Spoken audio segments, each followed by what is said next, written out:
자, 그러면 먼저 뉴스부터 살펴보죠. 네. 류종훈 기자님 어서 오십시오. 네, 안녕하십니까. 류종훈입니다. 네, 반갑습니다. 300이요? 아, 왜? 지금 금요일 종가가 410인데. 아, 300엔 안 봅니다. 그래요? 예. 그러면 한 20, 한 7, 8% 정도 빠져야 되는데. 예. 한 네, 많은 분들이 지금 욕을 날리시지 않을까. 아, 왜? 내 기준이 있는 거예요. 네, 이게 사실은 목요일까지는 300을 조금은 저도 가능성 있다고 봤거든요. 네. 근데 금요일 날 반등을 하는 거 보면서 안 되겠다. 역시 살아있다. 섣부른 판단 쉽지 않다. 네. 네, 그렇게 느꼈습니다. 네. 지금 이제 미국 주식부터 한번 볼게요. 미국 장 같은 경우에는 다우존스가 이제 금요일에 0.80% 올랐습니다. 그리고 나스닥도 1.77% 상승을 하면서 결국에는 이제 산타랠리 마지막 날 증시가 그래도 산타가 조그마한 선물은 그래도 좀 남겨두고 갔다라고 지금 그런 평가들이 네. 많이 나오고 있습니다. S&P 500 같은 경우에도 지금 1.26% 상승을 했고요. 러셀 2000도 지금 1.49% 상승을 했습니다. 이제 뭐 연말부터 해가지고 조금씩 빠지면서 산타랠리 안 오는 거 아니냐 약간 이런 걱정들을 많이 하셨는데 네. 그래도 마지막 날은 그래도 조금 올라줬다고 합니다. 이제 매그니피센트 7 같은 경우에도 지금 보시면 애플을 제외하고 대부분이 올랐고요. 방금 말씀드렸던 테슬라는 8.2% 올랐습니다. 8.2% 오르면서 지금 410.44달러로 마감을 했고요. 엔비디아 같은 경우에도 4.45% 뛰었다고 지금 나왔습니다.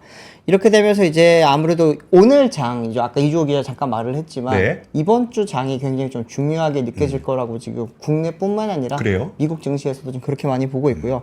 그리고 이제 1월 20일에 트럼프 대통령이 취임을 하지 않습니까? 네. 그러면 이제 그 다음에는 또 어떤 랠리가 펼쳐질지를 보기 전에 그 한 2주간의 상간에 이제 어떤 그 주가 변동이 일어나는지가 이제 1월 20일 이후의 모습을 조금 가늠할 수 있는 그런 지표가 되지 않겠냐라고 하는 해석도 나오고 있습니다. 네. 근데 먼저 아까 권순호 기자가 이제 갔잖아요. 네. 네. CES 출장 갔죠? 네. 보내버렸습니다.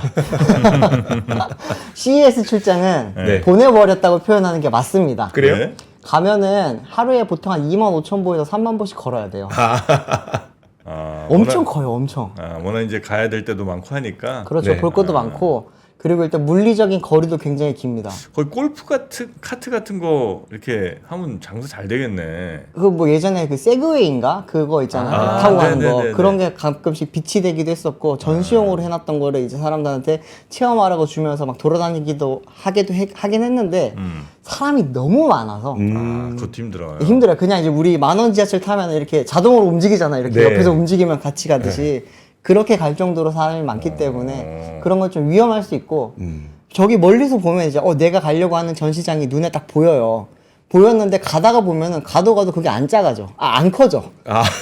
커지질 않아요. 내가 계속 가고 있는데. 무지개? 네. 그래요? 엄청나게 많이 걸어야 됩니다. 그렇기 때문에 아마 권순우 취재팀장은 많이 힘들 겁니다. 작년에 류종훈 기자 보냈었는데. 아, 그러니까. 그렇죠. 올해는 뭐 저 무슨 테마 뭐 이런 게 있어요? 올해 뭐 2025년에 CES는 뭐다 뭐 이런 게? 올해 같은 경우에도 당연히 지금 AI가 가장 큰 테마로 볼 수 있고요. AI. AI에서 조금 가지치기로 나오는 것들 중에 하나가 이제 로보틱스 그리고 또 양자 컴퓨터도 이번에 좀 많이들 보여줄 거라고 많이 기대를 하고 있습니다. 네. 특히나 이제 로보틱스 쪽에서는 휴머노이드 쪽에 좀 많이 기대를 하고 있고요. 작년 한 해 동안에 휴머노이드가 굉장히 좀 급격하게 큰 발전을 했었거든요. 네. 제가 작년 CES 이맘때 갔잖아요. 그때까지만 하더라도 사실 휴머노이드 로봇을 그렇게 많이 볼 수 있지는 않았거든요. 그냥 뭐 팔 잡고 걷는 정도? 아니면 이제 휴머노이드 말고 다른 형태의 로봇들은 굉장히 많았었는데 아무래도 이제 작년에 AI 그리고 이제 휴머노이드 비롯한 관련된 이제 그런 기술이랑 부품이 많이 좀 성장을 하면서 네. 올해는 완제품인 휴머노이드에 대해서 조금 기대를 많이 하고 있는 것 같습니다. 네. 네, 자. 아마 CES 소식은 저희가 이제 1월 8일이죠. 네. 8일부터 권순호 취재팀장이 이제 조금씩 전달을 해드릴 예정이라고 합니다. 네. 자, 첫 번째 뉴스 한번 가볼까요? 네, 첫 번째 뉴스는 외환보유액이 드디어 발표가 됐습니다. 이게 많이들 좀 걱정을 하시고 기다리셨던 분들이 굉장히 많을 겁니다. 네. 특히나 이제 계엄 사태 이후에 좀 환율이 급증을 했잖아요. 그렇게 되면서 우리나라가 환율이 좀 많이 높아지니까 외환당국이 이렇게 좀 개입을 하면서 좀 많이 써버린 거 아니냐 사실 이런 걱정들이 많았었는데 결과적으로 말씀을 드리면 생각보다 많이 쓰지는 않았었고 네. 그렇지만 안심할 수준은 아니었습니다. 이제 외환 보유액이 5년 만에 최저치를 기록을 했다라는 게 이번 한국은행의 네. 한국은행의 발표에서 나타났습니다. 한번 표를 보면서 말씀을 먼저 드려볼게요. 외환 보유액 추이를 보시면은 지금 파란색으로 표시가 되어 있는 곳을 보시면 됩니다. 자, 한국은행이 발표한 통계에 따르면은 12월 말 기준으로 우리나라 외환 보유액은 4,156억 달러입니다. 여기 보시면 4,156억 달러라고 나와 있죠. 네. 이거 같은 경우에는 하나로 이제 한번 환산을 해보면은 611조 7,632억 원 정도 되는 건데요.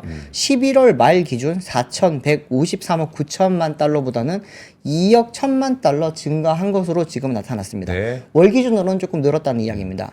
여기에 대해서 이제 하는 쪽에서 설명하기로는 이제 미국의 달러화 강세에 따른 기타 통화 외화 자산의 이제 달러 환산의 감소와 그리고 이제 외환 시장 변동성 완화 조치 등의 외환 보유액 축소 요인에도 불구하고 분기말 효과로 금융기관의 외화 예수금이 늘고 외화 보유액 운용 수익이 더해지면서 그래도 전월 대비 조금은 상승을 했다라고 이야기를 합니다. 좀 쉽게 말씀을 드리면은 달러화 강세가 지금 많이 있잖아요. 네. 킹 달러라고 하는 말까지 나오면서 아무래도 우리가 이제 환 차선에 조금 그런 영향을 많이 받을 수 있는 상황인데 분기 말이고 연말이잖아요. 그러다 보니까 이자 수익 같은 게 많이 좀 더해지면서 그래도 많이 보완이 됐다라고 하는 게 한국은행의 지금 설명이었습니다. 네. 보시면은 이제 20년도 말부터 한번 조금 살펴보시면은 20년 말에 외환 보유액이 4,431억 달러입니다. 그리고 이제 21년도 때는 4,631.2억 달러이고요. 네. 그리고 22년도에 4,231억 달러, 2023년도도 4,021억 달러, 4,201억 달러입니다. 이게 봤을 때 조금씩 줄고 있지만 그래도 지금 3년 연속 줄었습니다. 사실 3년 연속 줄었지만 좀 이번에 많이 줄었다라고 하는 게 지금 설명이고 2021년 말에 비하면 거의 10% 넘게 줄어든 거네요. 네, 많이 줄었죠. 그리고 이제 2019년이 이제 4,088억 2천만 달러를 기록을 하면서 당시 굉장히 좀 낮았었는데 이거 이후에 5년 만에 지금 연말 기준으로 가장 적은 외환 보유액을 가지고 기록을 했다라고 좀 보실 수 있을 것 같습니다. 근데 이제 12월 말 기준으로 보면은 그래도 조금 다행이라고 하는 보도들이 조금 있더라고요.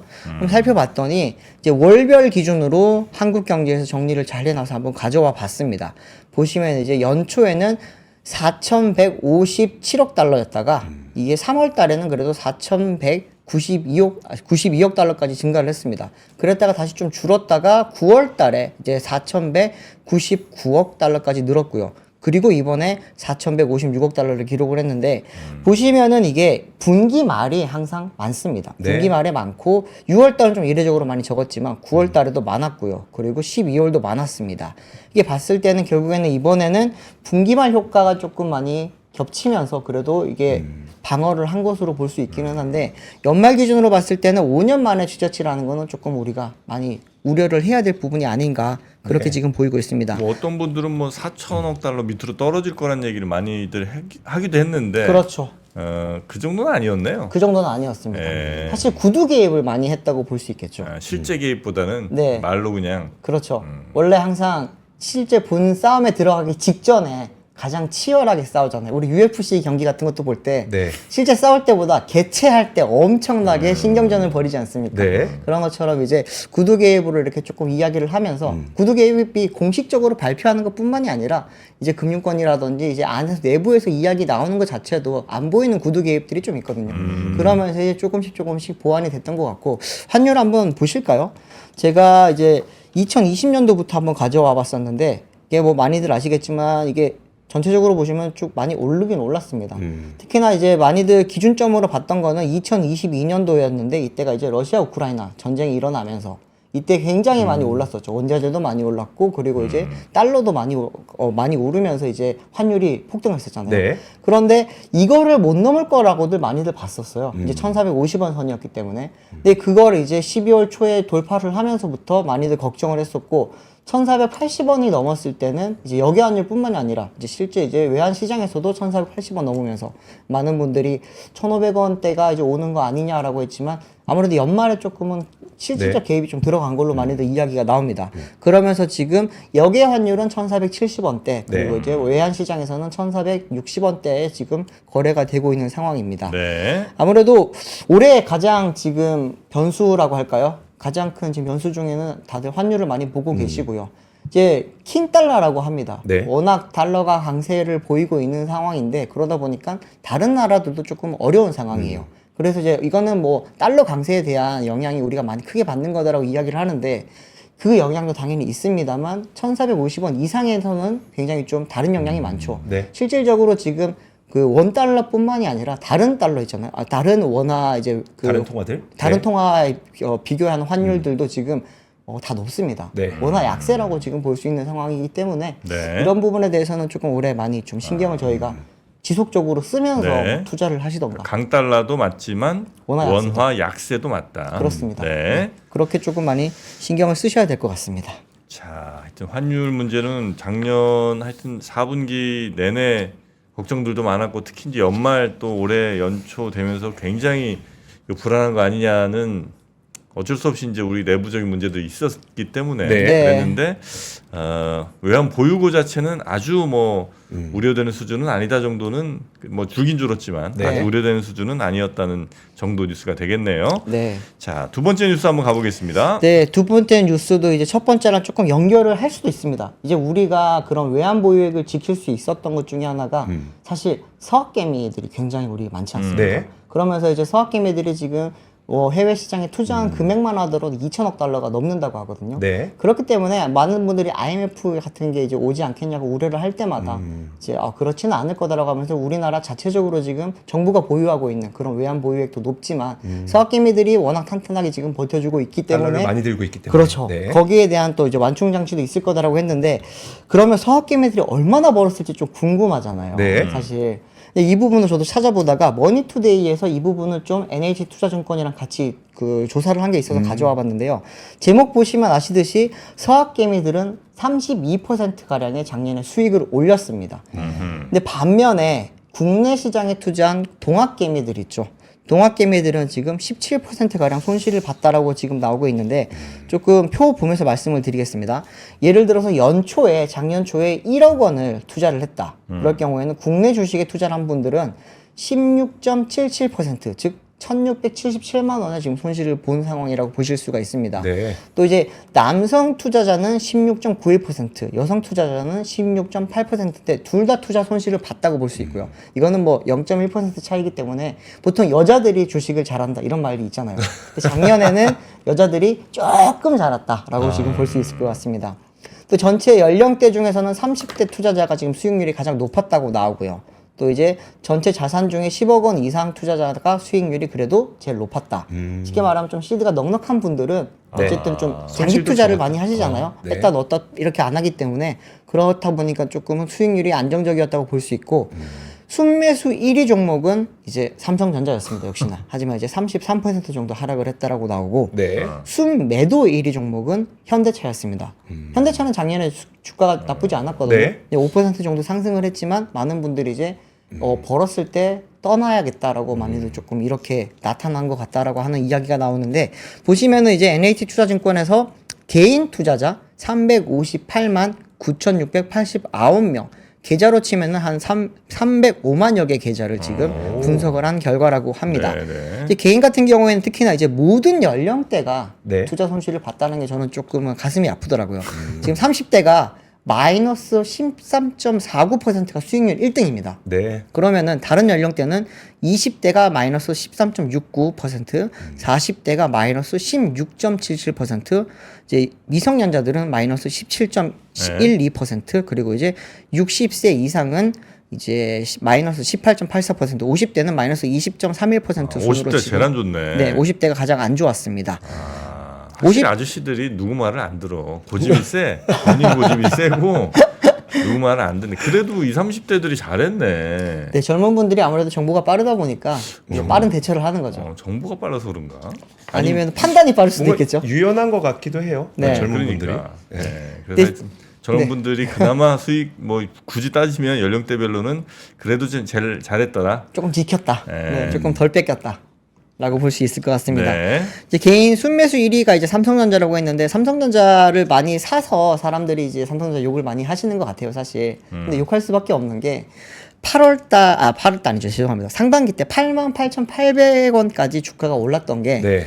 이제 하반기 때는 HBM 좀 이야기가 많았잖아요. 그러면서 이제 경쟁력이 떨어진다. 또 이제 연말 되면서 외국인들의 대규모 순매도가 있었습니다. 이렇게 되면서 주가가 49,900원대까지 내리면서 연간으로는 33% 하락을 했습니다. 그리고 이제 개인 순매수 2위가 이제 삼성 SDI, 네. 2차 전지 주죠. 그리고 이제 4위가 LG화학, 8위가 포스코홀딩스였고요. 그리고 이제 미국 주식 관련된 ETF죠. 여기 이제 타이거 미국 S&P 500 같은 경우에 3위, 코덱스 미국 S&P 500 TR이 이제 10위를 기록을 했다고 합니다. 이제 많은 분들이 이제 ETF를 통해서 직접 투자 아니고 ETF를 통해서 해외 주식도 좀 많이 좀 하고 있다는 괜찮았겠네요, 거죠. 그죠? 그렇죠. 예. 이분들은 수익률이 아마 괜찮았을 겁니다. 예. 그래서 제가 그럼 국장에서 얼만큼 안 좋았는지를 한번 좀 다 살펴보려고 하다가 대표적인 게 지금 2차 전지가 안 좋다라고 지금 나오고 있다 보니까 네. 한번 네. 2차 전지 주요 종목들의 주가 변동을 한번 가져와 봤거든요. 언제 대비해? 연초 대비? 이거는 최고가 대비 최저가로 한번 따져봤습니다. 아. 근데 연초 대비가 많습니다. 한번 네. 보시면 LG엔솔 같은 경우에는 10월 7일에 이제 42만 원을 기록을 하면서 최고가를 기록을 했고요. 그리고 이제 8월 8일이 최저가인 32만 1,000원이었습니다. 에헤. 그러면서 변동률이 마이너스 23.6%인데 이거 같은 경우에는 최저가를 먼저 찍었기 때문에 이후에 조금은 회복됐다라고 좀 보실 수 있을 것 같고요. 삼성 SDI 같은 경우는 3월 25일에 48만 6,000원이었다가 12월 10일에 23만 9,500원, 50.7% 하락을 했습니다. 그리고 이제 SK이노베이션 같은 경우에는 연초에 14만 원에서 8월 5일에 92,800원 최저가를 찍고 조금 지금 올라온 상태고요. 네. 역시나 33.8%입니다. LG화학도 연간 51.4%, 연간 아니죠. 최고가 대비 최저가가 51.4%입니다. 근데 좀 밑에 쭉 보시면은 최고가는 대부분이 1월, 2월에 많이 있고요. 그리고 이제 최저가는 연말에 조금 많이 있습니다. 네. 아, 근데 저것도 작년 중에 고가 대비 저가네, 그죠? 맞습니다. 왜냐면 최고가는 2023년일 거 아니에요. 그렇죠. 2023년 여름 여름에 이제 네. 그때 사신 분들 얼마나 많은데 그거 네. 대비하면 아마 반토막이 훨씬 더 난 분들이 많지. 네. 그렇죠. 예. 그 에코프로를 한번 잠깐 보시면은 예. 에코프로 같은 경우에는 이제 5분의 1 액면 분할을 했거든요. 네. 그렇기 때문에 지금 가격이 우리가 기억하는 그 가격이 아닙니다. 그렇기 때문에 많은 분들이 뭐야 저렇게 많이 빠졌어라고 하실 수 있겠지만 작년에 이제 액면 분할을 한번 했기 때문에 그 가격으로 보셔야 되는데 그렇다고 하더라도 작년에 최고가가 이제 5월 27일 이게 액면 분할 직후라고 봐도 될 정도의 시기거든요. 5월 달이었기 때문에 그런데 이제 그때 13만 4,800원까지 기록을 했다가 이제 12월 17일 5만 7천원까지 빠졌습니다. 57.7% 빠졌고요. 에코프로 BM도 65.8% 빠졌고요. LNF 같은 경우에도 60.6%입니다. 양극재들이 좀 많이 안 좋았어요, 사실. 네. 네, 그렇기 때문에 이런 걸 보면서 이제 많은 분들이 아, 내가 이래서 국장을 탈출을 한다. 많이들 생각을 하고 계실 수도 있고요. 또 하나는 너무 많이 오른 건 사실은 조금은 우려를 하면 저희가 조심스럽게 네. 하나 접근을 해야 되는데 2차 전지 같은 경우에는 2023년도 3분기 이후부터 산업 자체가 조금 많이 불안했습니다. 근데 그럼에도 불구하고 주가는 조금 그래도 지켜주고 있었는데 원래 항상 주가와 산업의 사이클이 같이 가지는 않거든요. 그렇기 때문에 좀 너무 이 주가의 흐름만 보시지 말고 산업의 형태가 변화가 어떻게 되는지도 조금 살펴보시면서 투자를 하는 게 조금 안전하게 투자를 하실 수 있을 거라고 생각이 듭니다. 그때 유종훈 기자가 욕을 되게 많이 먹었었어요. 왜? 그러니까 주가 좋은데 이제 이거 조심해야 된다는 이야기를 2차전지? 네, 네. 너무 많이 하니까 그 욕을 굉장히 많이 먹었어 갖고 그 상처받았어요. 방송 끝나고 저한테 되게 힘들다는 얘기 많이 했었거든요. 그 그래요? 당시. 네. 아. 제가 웃고 있지만 속은 그때 썩었죠. 뭐 욕먹는 거는 또 숙명입니다, 우리들의. 뭐 많은 불특정 네. 다수를 대상으로 하는 일을 하면서 어쩔 수 없죠. 네. 그렇게- 그러면 예. 근데 저희가 이제 많이들 너무 슬퍼하시지 말아야 될 게 그러면은 이런 개미 투자자들, 개인 투자자들만 네. 돈을 잃었냐? 아닙니다. 재벌도 돈을 잃었습니다. 재벌도 돈을 잃었다. 네, 재벌 돈 이런 거 한번 말씀드리면은 이제 한국 CXO 연구소라고 이제 재벌들과 이제 그런 이제 이런 분들을 조금 연구하는 곳인데 여기에서 한번 나타났던 자료들을 보십시오. 보셨을 때 이동채 에코프로 회장 같은 경우에 지금 이제 증감률이 56.7%. 이분 같은 경우에는 재산이 그렇게 많다고 하지만 대부분 주식이거든요. 네. 그러다 보니까 이제 에코프로가 주가가 많이 빠진 만큼 이렇게 좀 빠졌다고 보시면 될 것 같고 원익 같은 경우에도 많이 아시겠지만 이게 반도체 장비 쪽이잖아요. 여기도 지금 보시면은 45.7%, LX의 구본전 회장도 지금 마이너스 41.3%, 카카오의 김범수 의장도 네. 35.4%, 하림의 김원국 회장도 지금 마이너스 31.7%를 기록을 했습니다. 이재용 지금 삼성전자 회장 같은 경우에도 지금 재산이 한 3조 원 가량 줄었다고 네. 이번에 조사가 됐습니다. 네. 뭐 우리만 준 게 아니라 재벌들도 어쩔 수 없다. 네. 조금의 위안이라도 하시기 바랍니다. 네. 네. 근데 저들이야 뭐 보통은 다 그 평가액일 거 아니에요, 그죠? 그렇죠. 팔지도 못하는 거. 네. 그렇습니다. 네. 웬만하면. 네. 많은 분들이 이제 이재용 회장이 당연히 1등이라는 건 아실 거예요. 뭐 워낙 이제 삼성전자 높기 때문에 1등인데 2등이 누굴까요? 아, 2등이요? 주식 부자? 네. 2등이 저기 아니에요? 이거 알았는데. 우리나라 주식 부자 2등. 아. 이게 총 주식 부자는 아니고 이제 그 재벌 총수 중에? 2등. 최태원 회장? 아니야. 아니에요? 아니야. 잘 아시는 쪽인데 그래요? 바이오 네, 쪽에 바이오 쪽이야. 그러니까 잘 아시는 쪽에 셀트리온이에요? 그렇죠. 서정진 회장? 네, 서정진 회장. 아. 네. 서정진 회장이 이제 작년 기준으로 10조 4,308억 원을 기록을 하면서 네. 이제 이재용 회장이랑 격차가 1조 5천억 정도로 지금 많이 좁혀진 상황입니다. 아, 그래요? 네. 오. 이제 우리가 서정진 회장이 뭐 예전에 뭐 대오맨에서 바이오맨으로 그렇죠. 변신을 네. 하면서 이제 우리가 되게 그 직장인의 뭐 기적이라기도 하고 여러 좀 수식어들이 많잖아요. 그래도 어떻게 이재용 회장한테 비비냐라고 이야기를 했고 그 뒤에 보면 정의선 회장, 그렇죠. 최태훈 회장 네. 뭐 많잖아요. 네. 근데 지금 2등이 서정진 회장으로 지금 나타났다고 합니다. 3위가 이제 정의선 회장이었고요. 이제 김범수 카카오 의장 같은 경우에는 3위에서 4위로 떨어진 상황이라고 보시면 될 것 같습니다. 그 두나무 그 아저씨도 엄청 많지 않나요? 그 그렇죠. 아저씨는 근데 코인으로 많은가? 비상장사잖아요. 비상장이라? 네, 두나무는 비상장이기 때문에 아무래도 거기가 상장을 하게 되면은 조금 변동이 있을 수도 있겠죠. 그렇겠네요. 네. 그런 건 뭐 사실 엄청 많은 것 같더라고요, 그죠? 그럼 재밌는 거 그냥 간단하게 말씀드리면은 우리 이제 방시혁 의장은 얼마 정도 지금 주식을 가지고 있을까요? 방시혁? 네. 많은 분들이 이제 요즘 엔터가 많이 뜨니까 네. 예전에 전통적인 재벌 말고 신흥 재벌로 많이들 꼽는 분들 중에 한 분이 또 방시혁 의장이잖아요. 네. 방시혁 의장의 3조. 비슷한데 조금 낮추세요. 아, 그래요? 2조 5천억. 네, 맞습니다. 아. 2조 5,800억 정도 지금 기록을 했다고 하고 네, 떨어진 거 감안 안 했습니다. 네. 그 이분 뒤에 보면은 구광모 LG 회장, 정몽준 HD 현대 아산재단 이사장, 최태원 SK 회장, 서경배 아모레퍼시픽 회장 이렇게 지금 다 뒤에 있습니다. 근데 방시혁 의장이 그래서 좀 많은 분들이 좀 기준점을 많이 잡아요. 신흥 재벌이라고 할 수 있는 네. 그런 주식 부자의 기준으로 많이 잡는데 이번에 5위를 기록을 했다고 합니다. 자, 이제 신흥 재벌들도 살펴봤고요. 연초나 또 한번 이렇게 주식 부자들 바라보면서 네. 우리도 한번 꿈을 키워보도록 하죠. 네. 자, 세 번째 뉴스 가보겠습니다. 마지막 뉴스는 연말연시가 되면 이제 기업들 직장인분들은 사실 보너스에 대한 기대가 많잖아요. 그렇죠. 네. 보너스 주시나요, 저희? 네? 성과 같은 거 좀 주시나요? 성과가 있어야 주지. 와, 우리 성과 얼마나 많이 냈는데 저랑 이주호 기자랑 1년 동안 늙은 거 보십시오, 진짜. 당신들 늙었다고 성과 나오는 게 아니라고. 그래서 저희가 이게 제가 한번 찾아보다가 중앙일보에서 정리 잘해놓은 게 있어서 가져왔는데 네. 부럽더라고요. 한번 간단하게 표 보면서 바로 말씀을 드리겠습니다. 네. 중앙일보에서 이제 20개 대기업을 대상으로 설문조사를 한 결과인데요. 이제 삼성전자 같은 경우에는 일단은 연말 연시 성과급이 있긴 있습니다. 있는데 여기는 많이들 아시겠지만 뭐 부문별로 워낙 큰 차이가 있고 네. 또 이제 대표적으로 많이 받는 곳이 DS라고 하는 반도체 쪽이잖아요. 기본급의 200% 성과급을 주고요. 그리고 이제 위기 극복 격려금을 200만 원을 줍니다. 글씨 좀 크게 좀 해봐. 이거 어떻게 보니 폰으로 이거 이거 크게 해주세요. 네. 크게 저렇게 한다고 보이냐고 이 양반은. 그 무슨 성과급을 얘기하고 있어 지금. 네, 역시 걸렸네.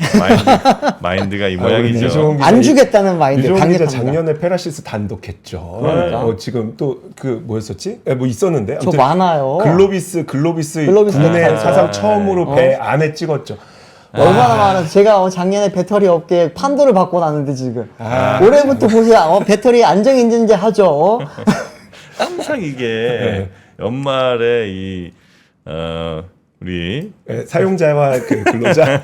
그렇죠. 아, 다릅니다. 예, 어쨌든 문제입니다. 지금 삼성전자 DS는 연봉의 12에서 16% 정도 지금 성과급을 받는다고. 12에서 16. 네. 예. 그러면은 뭐 연봉 1억이라고 치더라도 요즘 신입사원 연봉이 1억이에요. 1억이라고 치면은 이제 연봉이 한 1,200만 원에서 1,600만 원 정도의 OPI가 이번 달에 나올 예정이라고 합니다. 그러면은 삼성님이 이렇게 받잖아요. SK하이닉스 가만히 안 있습니다. SK하이닉스 같은 경우에는 연봉의 50%의 성과급을 1월 중으로 지급을 합니다. 네. 요즘 뭐 신입사원도 연봉의 이야기가 많습니다. 이제 SK하이닉스 같은 경우에도 신입사원이 1억입니다. 1억이 넘어요, 사실. 네. 그러다 보니까 50%면 5천만 원을 받을 예정이죠. 물론 세금은 엄청 뗄 겁니다. 네. 현대차는 지금 X가 되어 있지만 현대차 같은 경우에는 이제 연초에 보통 주지 않고 제일 중요한 기간이 임금 협상. 네. 그 직후에 주는 게 많거든요. 그렇기 때문에 그때 이제 성과급의 400% 그리고 1,050만 원 현금, 주식 15주, 상품권 25만 원 이미 줬고요. 근데 지금 안 좋은 기업들을 조금 말씀드리면 포스코 네. 같은 경우에는 지난해 12월 경영 목표 달성 동창금 200 동창 경력금 300만 원을 줬고요. 뭔 이름이 이렇게 복잡해. 그러니까 이제 많이 우리 줄 게 이거밖에 없다라고 하는 걸 좀 많이 말을 길게 써놓은 거라고 보시면 됩니다. 네. 그런데 세모를 조금 보시면 더 안 좋다고 보실 수가 있는 게 LG전자는 뭐 1, 2월 중에 지급을 검토를 하겠다고 하지만 엔솔 그리고 이제 롯데쇼핑 그리고 GX 칼텍스 뭐 이런 것을 보면은 실적 악화로 지급이 불투명하다 이런 이야기 많고요. 네. 이마트 홈플러스 같은 경우에도 최근 희망퇴직 진행을 하고 있으면서 이제 여기 이런 상황에서 우리가 성과급을 줄 수는 없다라고 하면서 지금 지급 여부가 굉장히 좀 불투명하다고 보실 수가 있습니다. 금융권은 뭐 좋습니다. 금융권은 신한은행이 1월 중에 이제 기본급의 280% 성과급을 줄 거고요. KB국민은행, 하나은행, 우리은행 같은 경우에도 비슷한 수준에서 지금 임담협을 지금 진행을 하고 있다라고 합니다. 지금 뭐 그 워낙 어려운 저 경영하신 데들이 많다 보니까 네. 그런 데는 희망퇴직을 받는데 제가 들은 거는 뭐그 근속 연수에 따라서 이제 많이 주잖아요. 네, 네. 근데 뭐 15년, 20년 이렇게 한 분들도 보통 이제 금융권들은 막 한 3년치, 막 5년 이렇게 주잖아. 네네. 근데 여기는 3개월치 희망퇴직인데도 네. 3개월치 기본급 뭐 이런 거 주고 막 6개월치 기본급 주고 이런다는 거예요. 그래서 네. 정말 돈이 얼마 안 될, 기본급은 특히나 얼마 안 될 거 아니에요. 네. 그렇죠, 그렇죠. 네, 그런 회사들을 보면서 네. 아, 제가 좀 팩트를 잘못 전달해드렸나 다니시기 보다. 바랍니다. 많은 분들이 화가 나셨는데 왜 제가 그렇죠? 생각해보니까 잘못한 게 맞는 것 같아요. 이게 신입사원 1억 원이라는 게 성과급 포함 1억 원입니다. 맞습니다. 예. 연끌 요즘 성과급 연끌 연봉이라고 하죠. 네, 연끌 네, 연봉이 네, 네. 1억이고 죄송합니다. 제가 잘못 전달드렸네요. 네. 연끌 연봉 기준으로 현대차도 지금 9,600 정도가 되고 하이닉스 1억 원 넘었고요. 실제로 네, 넘었습니다. 네, 네, 네. 삼성전자도 1억 원을 넘은 상황이라고 보시면 될 것 같습니다. 네. 네.